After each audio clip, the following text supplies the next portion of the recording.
Berikut ini adalah kisah yang diangkat dari kisah nyata yang ditulis oleh Lins Nur Yasin.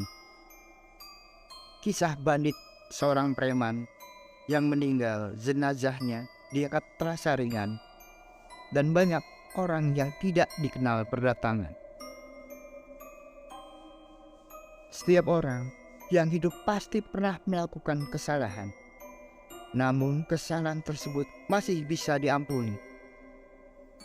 Orang yang melakukan kesalahan belum tentu di akhir hidupnya juga berbuat kesalahan. Mungkin Allah memberikan hidayah di akhirnya. Tetapi tidak sedikit orang yang melakukan kejahatan di akhir hidupnya mendapat hidayah. Dan sebaliknya ada juga yang masih dalam kesesatan. Namun itu semua tergantung niat dan hatinya. Orang tidak bisa dicap jelek karena setiap perbuatan hanya Allah lah yang mengetahuinya. Hal tersebut seperti kisah seorang preman meninggal mendapat kebaikan dari orang yang jauh darinya. Berikut kisahnya.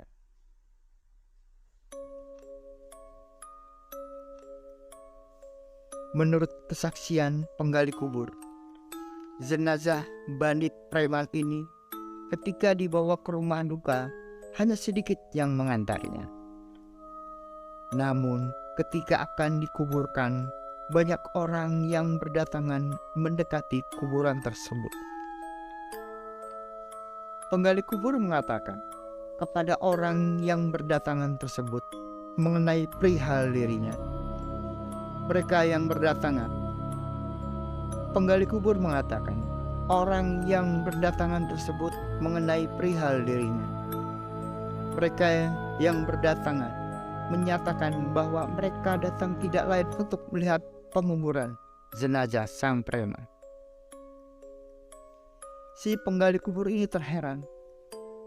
Dia mengatakan, kenapa banyak orang di kampung sebelah yang mau lihat penguburan, sedangkan tetangga jenazah ini tidak mau melihatnya.